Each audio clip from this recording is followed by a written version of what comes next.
I love video games. I think that they are some of the most magical things that humans have ever created outside of our own children.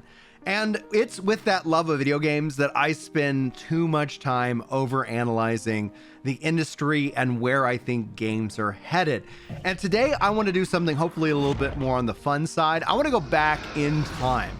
Today we're going to react to a video from Destin Legary. He made a video 2 years ago called Bethesda Games should be Xbox exclusive.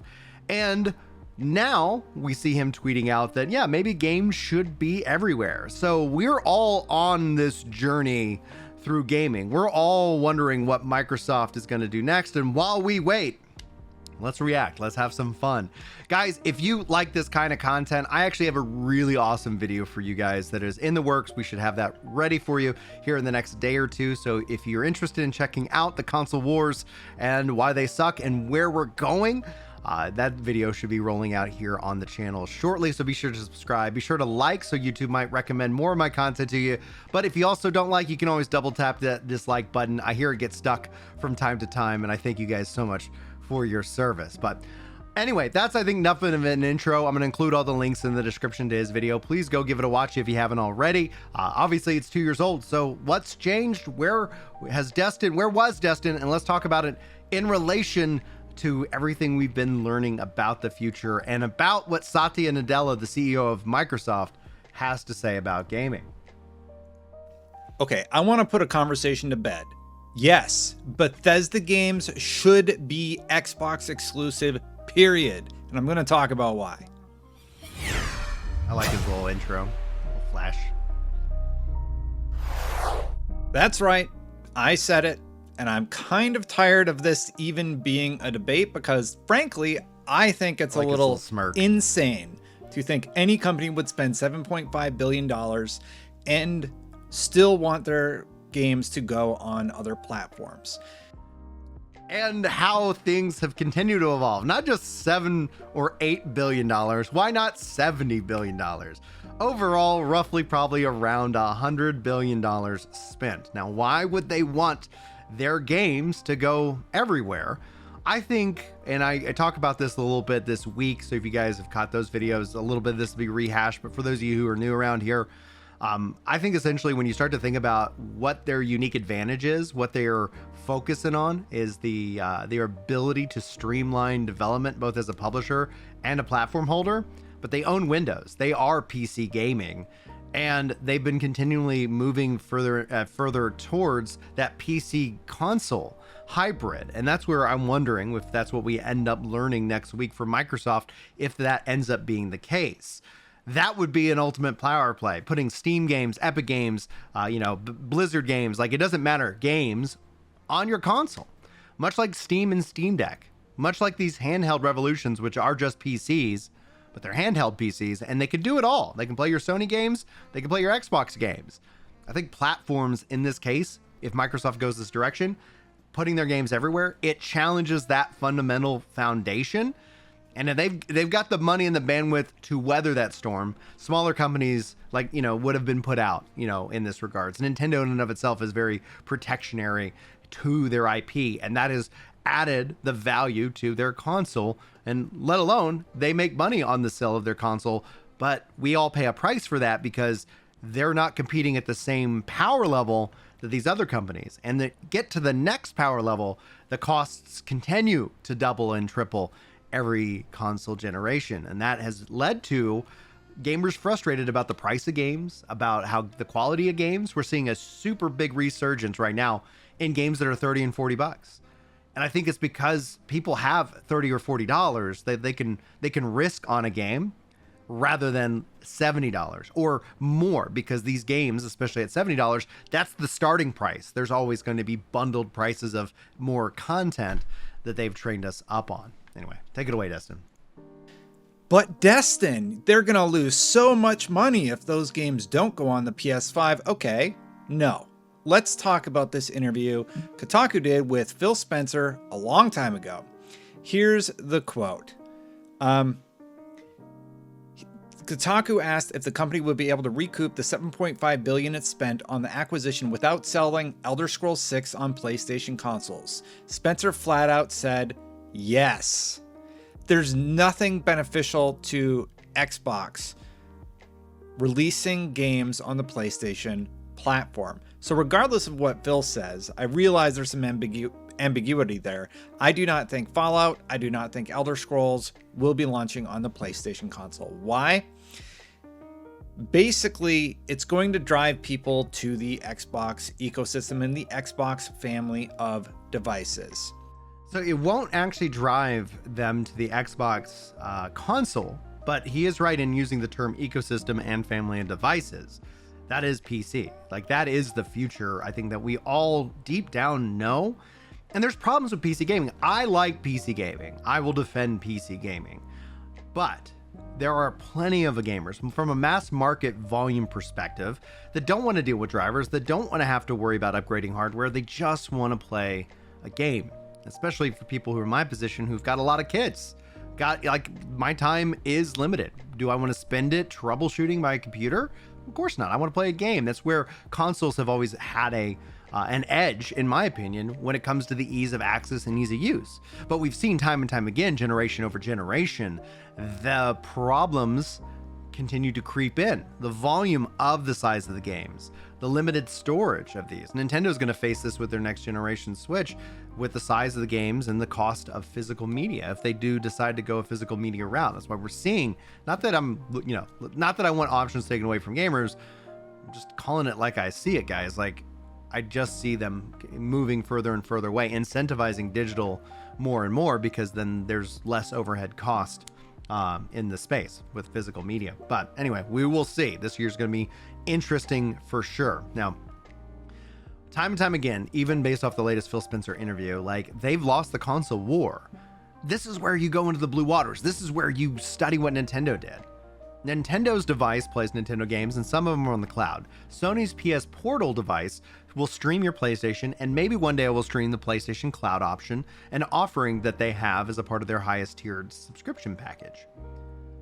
But it doesn't do anything else. These new handhelds offer me GeForce Now, xCloud, PlayStation, access to all of my stuff. Why would I buy a device that's limiting? Well, I would say the PS Portal, it's got the PlayStation controller built into it. It's actually really quite well engineered. And whether you want a streaming device in your house or not, think about that in the terms of what Xbox could bring. Some form of a handheld hybrid console for the higher end. So what I think a lot of us Nintendo fans have wished for is just a dedicated console version of the Switch that is more powerful on the television. And then you can just also pick up the Switch handheld and continue your games. Like, I think that's what we might be looking at with what Xbox can deliver if they choose to do so. Anyway, I'll let Destin take it back over.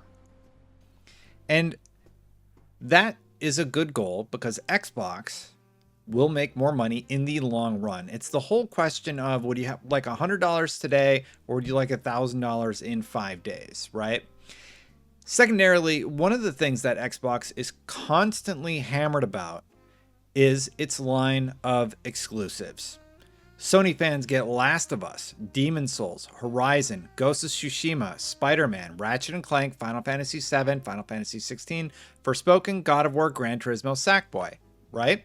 A pretty robust, like Grand Blue Fantasy. There's so many games that PlayStation gets that I don't think they even have to pay for any exclusivity. They just get them. They have the volume. They have the players, right? At the time of this recording, 55 million PS5 sold. I think obviously the news this week has probably a lot of people trading into the PlayStation environment or willing to invest in a PlayStation environment for that console experience. Now, I don't necessarily know if that's the right call. We'll have to wait and see what next week holds.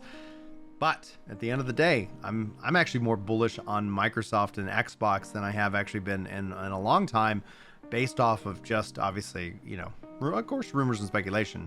It's going to be interesting, to say the least. List of games. Xbox would have been quite short. It used to be Gears, Halo, Hellblade, Fable, Perfect Dark, Outer Worlds, Microsoft Flight Simulator, Forza, but now it's also Elder Scrolls, Skyrim, Fallout, Starfield, Doom, Wolfenstein, Dishonored, whatever Arcane's working on, and all those didn't go other well games. For them. And then there's also this rumor that WB is on the table. So that whole conversation about who has the most exclusive and who's getting what, I think that's going to change real quick. So I don't define exclusive how they've tried to change the definition of exclusive. I think as soon as they went PC play anywhere, day and date on PC, the word exclusive isn't really exclusive. It's just excluding. Like, what can't play these games? Now, I am definitely all for the developers making the game that they want to make on the platform that they want to make it. I think platforms, as long as they can actually do the work, have the hardware, like, you should be able to play the game. But I'm also for the developers in taking their time on bringing a game to other platforms. Focusing it on specific platform development gives you a lot of advantages. And that's why I think essentially where I start to define exclusive is just more a timed exclusive. Sony looks to be moving in that same direction with PC support. And the more that they bring their games to PC, I think that in and of itself is the ball game, because then what's exclusive? Nintendo? Everybody just buys Nintendo for Nintendo anyway. They get brought in as like, see, exclusives sell consoles. Of course they do. But it's artificial demand. It's artificial demand. If you did not have to buy a Nintendo to play Nintendo games, would you buy a Nintendo? Their business on selling the platform, selling the games, the razor and blade model, it's worked. It's worked. But I don't think it can work throughout the next, 10 to 20 years, right? And that's where I'm seeing it. Like, where do you go now? How do you position yourself today? What's the short-term benefit cost, analysis there versus the long-term? And again, them making these games, I wasn't even worried. Like, back when this video came out, I was like, it just feels like those games are going to go to these other platforms. It just makes so much financial sense, right? Especially multiplayer games. Like, limiting a multiplayer game to gamers is limiting the game. You need a player base. You want the biggest player base possible.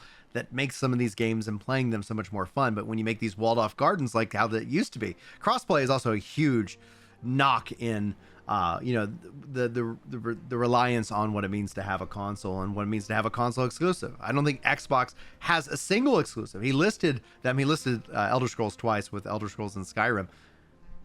But those aren't exclusive because you can play them on, like, for the ones that you can play on PC. Like, if you can only play that game on one platform, that is what I define as exclusive. And I don't think we've seen that.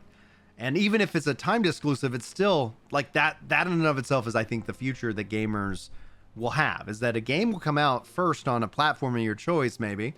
And then eventually it's just going to go everywhere because the cost of gaming and cost of game development has continued to increase and increase, despite those who have advocated that it hasn't. That was actually the most shocking thing I think I heard a couple years ago. Someone's like, gaming isn't more expensive. There's more gamers, but the cost and the risk has continued to rise and rise and rise, and we're seeing it impact a lot of studios, unfortunately.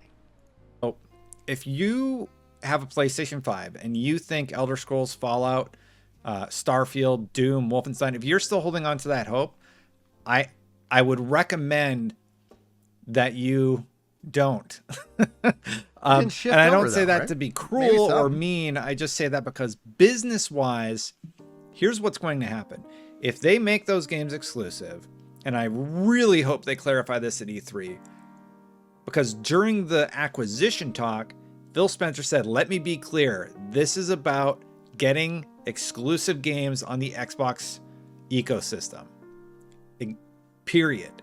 So the ecosystem is Windows, right? We saw this with Final Fantasy 16, locked down to PS5, kept off of PC until sometime this year, still waiting on that announcement.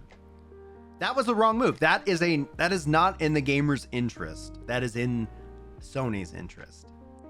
And that's where these exclusivity deals, like, overall, like, I get them. I can't stop them. This is just natural way of business. But when Phil Spencer talks about the ecosystem, that is PC. And we've seen that brought to Steam, brought to Game Pass, most likely with the Blizzard acquisition now, brought to Battle.net. That in and of itself is the ballgame. And Yes, I think it's about that. And that's one of the things about all those interviews that I was always suspicious of. You know, like to use the term that my daughter uses, sus, you know, when it comes to Among Us, right? It was never clear. People read into it. They're like, oh, he says the Xbox ecosystem. What does that even mean? Especially when Microsoft classifies a PlayStation as a part of the Xbox ecosystem. What does that mean? It means when everybody plays, we all win. Their play anywhere, their mod, like this in and of itself has just been that foretelling. And what we're seeing is the old guard, the old mindset of how these companies make money and do business has been shifting into more service-based, whether not that Game Pass is going to capture every gamer out there, nor should it, but as an option for gamers, that in and of itself. But they have all of these multiple different ways of revenue streaming these games. So whether you play on the PlayStation or an Xbox, Xbox needs to free itself from its OS. It needs to remove the restriction. It's still a Windows-based machine. It just needs to remove the restriction. Let Steam run on it. Let Epic run on it. Let Battle.net run on it. And let your games run on it. If you own the game, like I do on all of my other devices, just feels like we're in that real generational shift. Unless Game Pass is going to land on PlayStation, and maybe they make that deal work. That is one way that I could imagine PlayStation having a big win for their community. If Game Pass came to the PlayStation console, that would be huge for PlayStation fans because they could just play everything, right? I don't really understand what the benefit would be for Xbox and the Xbox family of devices, but whatever. From a Game Pass on PlayStation, I wonder if that was a part of the original plan, but then I think that ends up being what their exclusive option becomes. Like, you can buy and play our games on PlayStation for full price. Not a problem. We're not gonna be sad about that. Thank you so much. Play the games. Let's have fun. But if you're on the Xbox ecosystem, then day and date, like, this is your sub. This is the game. This is the system. Here you go. Maybe it's only previously cross-platform titles like the Bethesda games. Who knows? But it will drive people to buy Xbox consoles. Look, I know you probably like Doom. You probably like some of the Bethesda games, right? That's why they bought it for that amount of money, so that you buy the console, so that you are at least downloading it on PC. Do you remember when Horizon went to PC and there were fans losing their minds because Horizon Zero Dawn, a game that had been out for years, went to PC? Who cares? More people on PC now have access to play that game with upgraded options. It had been out for a few years. The thing about this as well is that not only PC, but mobile phones and cloud streaming, like, there will be a point where you feel so restricted by the old way, as opposed to like my son asking me, hey dad, can I play Mario on PC? It's like, illegally we can, and I don't want to encourage that behavior in my son, but Nintendo is the machine that doesn't play Roblox, that doesn't play Pal World, that doesn't play these games, and all these other devices that I have that are roughly the same price do. So the age of competition is heating up. Hardware options and more are given to me as a gamer, and that is a good thing. PlayStation has stated they're going to be supporting PC more. That, I don't know if that means day and date, but if we start seeing a tighter window on when the game comes out on PlayStation versus PC, like, I think that's going to be a real win for gamers. But then that begs the question, why at that point have a PlayStation? You want to play early? Okay. Or if you want to wait and you can have a much more powerful experience, because whether you're, invested in PC or you want to take advantage of the cloud, like with GeForce Now, you end up having way more options. That's fine. Maybe that's another strategy that Xbox could take. But I'm telling you, those games are going to be Xbox exclusives. That is my opinion. This is just me guessing, right? It's going to drive people to Game Pass. It's going to make people buy more Xbox consoles. It's going to drive people to play other Xbox games.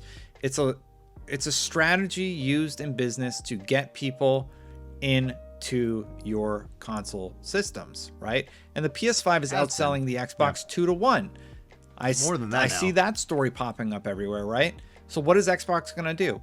They're going to make sure that the best exclusives that they have access to are going to only be available on their platforms. But they didn't. Do that. They brought it to Steam. They brought it, especially to PC. And then that makes it run on your TV if you want to just xCloud. My kids xCloud game more than they console on the console machine game, because they don't have to wait, they don't have to download. There's so many things, and that's still in beta. I really hope that Xbox invests more in that. When I'm playing on GeForce Now and just having the high end of high-end PC experiences anywhere I'm at in the house, I tell you, it changes your entire perspective. That's the goal, right? And one thing that 2-1 story doesn't take into account, I think it doesn't take into account that Xbox is not just Xbox Series X and Xbox Series S. That is specifically sales, PS5 versus Xbox Series X and S, right? But because of how backwards compatibility works and how everything plays everywhere, it's just a different strategy from just the pure number of what the PlayStation 5 is doing versus other things. Now, PlayStation getting into the PC market is really, really smart. Xbox is already there, and they've been there for years. So Xbox has the mobile market, they have the PC market, they have the console market. So yes, the PS5 is outselling the Xbox 2-1, and that's a story, of course, right? However, I don't think you're considering the bigger picture when you're only looking at PlayStation 5 console sales. And that's just my honest opinion about everything that's going on. So again, everybody likes to throw how many Sony exclusives are out there. Look how many exclusives we have on the PlayStation 5. Xbox has no exclusives. Maybe you're watching this, you're like, yeah, I've tweeted that. I've kind of done that. Well, do you think you're less likely to say that if Elder Scrolls, Fallout, Starfield, Doom, Wolfenstein, Dishonored, Gears, Halo, Hellblade, Fable, Perfect Dark, Outer Worlds, Microsoft Flight Simulator, Forza, and I'm sure I'm forgetting some other stuff, are only available on the Xbox console? Or are you going to...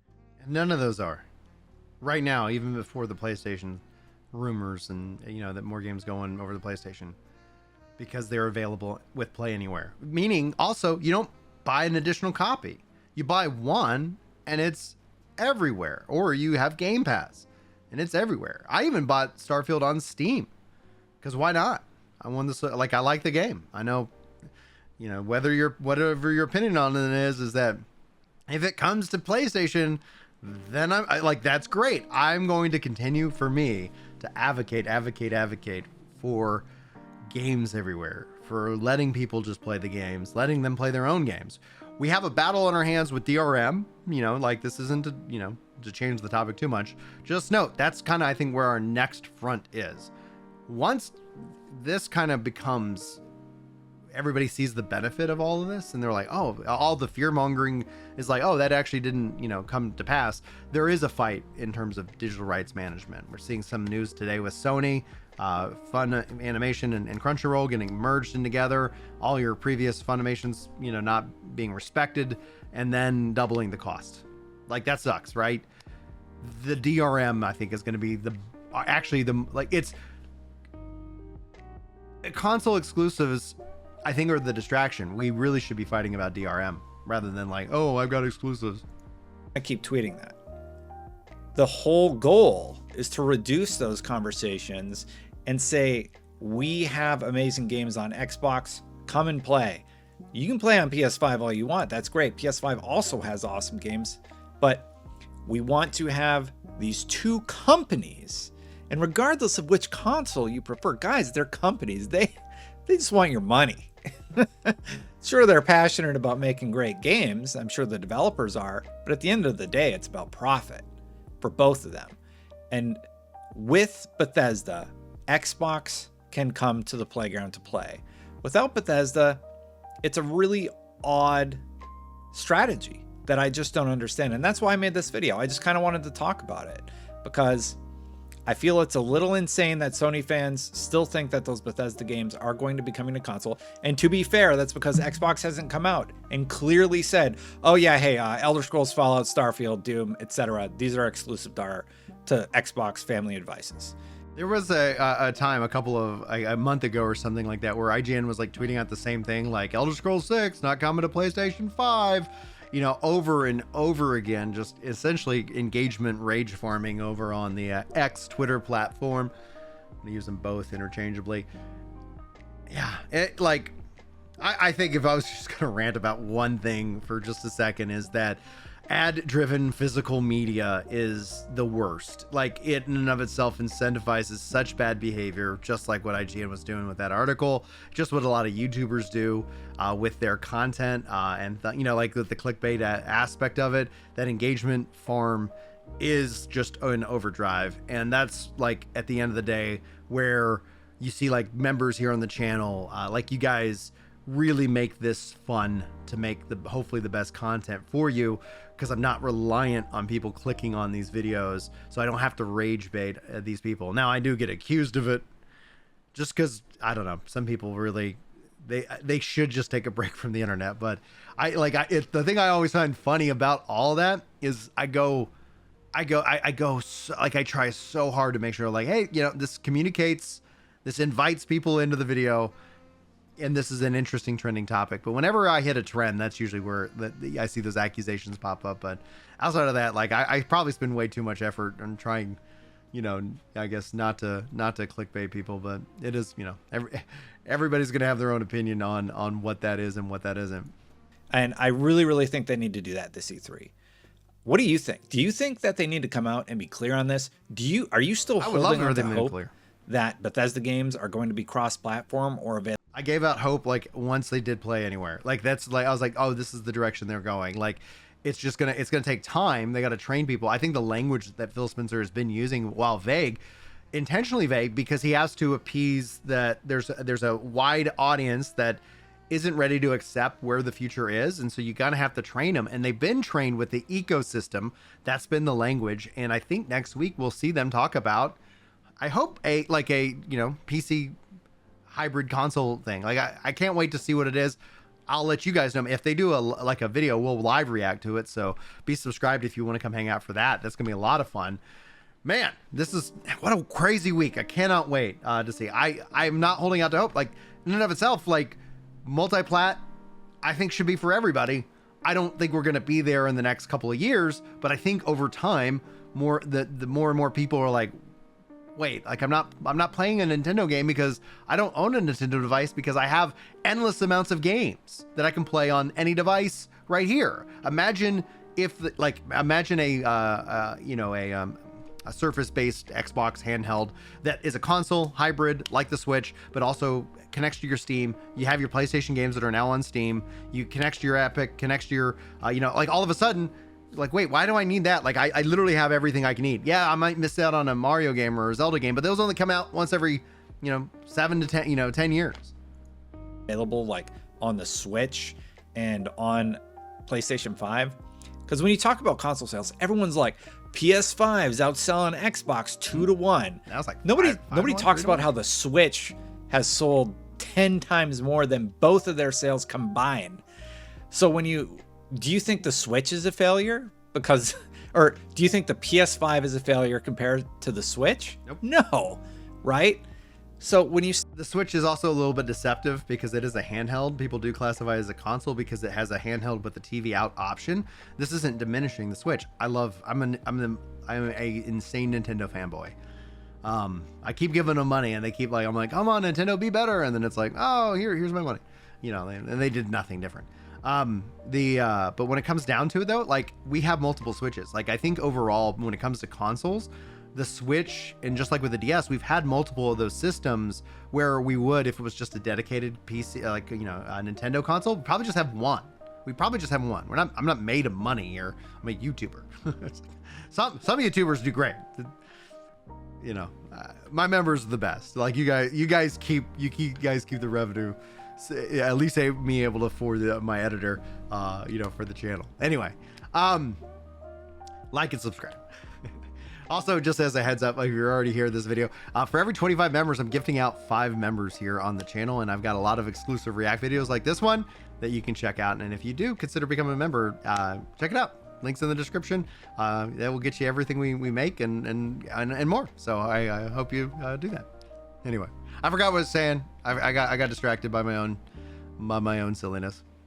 Start looking at it that way. It's like, yeah, the Xbox is doing just fine. Everyone's making money. Sony's making a lot of money on their console sales. Well, everybody loses money on console sales. It's about the software, right? So Sony's making money. They have a great install base. Xbox is making money, probably a little bit less, but they're still making tons of money. You're talking about companies making billions of dollars. Oh, I only made $5 billion. Yeah, I made $10 billion. Oh, no. They're in trouble. They only made $5 billion. Oh no. Like it's the whole thing is just, it's a little bit ridiculous. And the idea that only making $5 billion is a scary place to be, that's insane. Do you know how many companies would kill to have the profit margin that the Xbox division probably has? I can't tell you because they hide all their numbers. We have to like guess what the redacted things mean. You know, Sony's pretty clear. They make a lot of money, and I'm sure a lot of people would kill to have those numbers for Sony also. I would. The point I'm trying to make is maybe not kill, Xbox is coming to play, so get ready. Have some expectations that maybe your favorite game is only available on that other platform. Just as I know I'm going to play Spider-Man, Ratchet, Returnal, Horizon, Demon's Souls, Last of Us. I know I'm going to be playing those on my PS5. I'm totally fine with that. That is fine. Hopefully some of the games that you're into are on Xbox and you check them out over there. Let me know what you think about this whole topic. Anyway, I'm pretty rambly today. Thank you for watching. I keep apologizing for being rambly. People tell me to stop doing that. But if you like these rambly videos, hit that subscribe button. Yeah. Thank you so much to everybody who has subscribed this far. I hope you have a wonderful day. I'm going to see you for the next one. Thank you to the members. Forgot. For 2 seconds, I forgot. Thank you to all the members who supported. Memberships are a thing that YouTube offers to content creators. I turned it on so you can support if you want to, or if not, just watch the video. Just hang out every morning. Grab your cup of joe, like some of the people who watch, like Sergeant.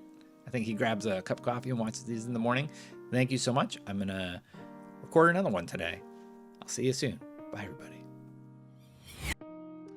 Well, to wrap this up and kind of put a bow on it, yes, like if you guys like Destin and his content, be sure to go and watch. Y'all's lurk support, watch support is incredible.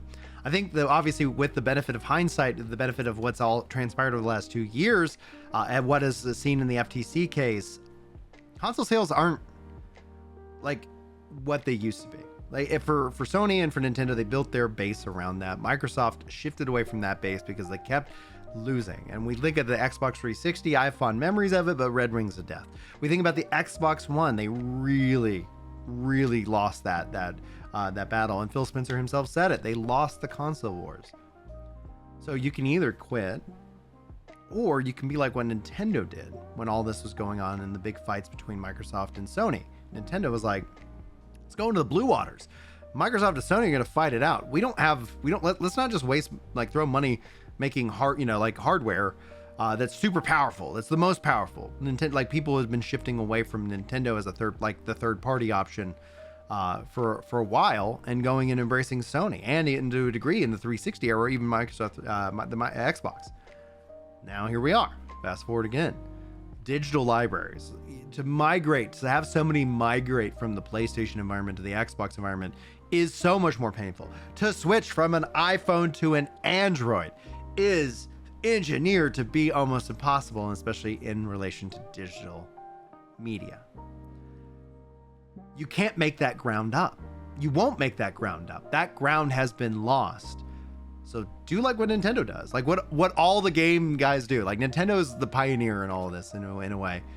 Go into the blue waters. They changed it up, especially with the Switch. It's the most blue water system that's out there. People like it because it plays Nintendo games. It'd be better if it did other things. You can hack it to do it, but the Switch in and of itself, and maybe even the Switch 2, like if they are versatile, if they look at what the other handhelds are doing and they want to compete, opening it up to saying, yeah, all these other options are available to you. You buy our hardware, we make money. Then you're in our system, and we're going to make money on game sales, whether you play it here or play it there. Time will tell. Guys, thank you so much for joining me. I really appreciate you. Again, also to the members, you are amazing. Thank you so much for your support. Love seeing your green names. I love seeing your little badges. Lots of perks and rewards for you guys as well. So I hope that you have enjoyed, and hopefully you have a wonderful day / weekend. And if nothing else, if you enjoyed this video, I hope you really look forward to the next state of the game. Hopefully that will be out sometime tomorrow or the next day. So be sure to hit that bell if you don't want to miss it, or be a part of the Discord, because I will ping people and ask for y'all's help, because we're retraining my YouTube algorithm as we made a massive shift in 2024. Anyway, guys, thank you so much for your time. Thank you so much for your support. And I just wish you all the very best. My name is Brian, and this is Ginger Prime. Thank you so much. And hopefully I will see you in the next video.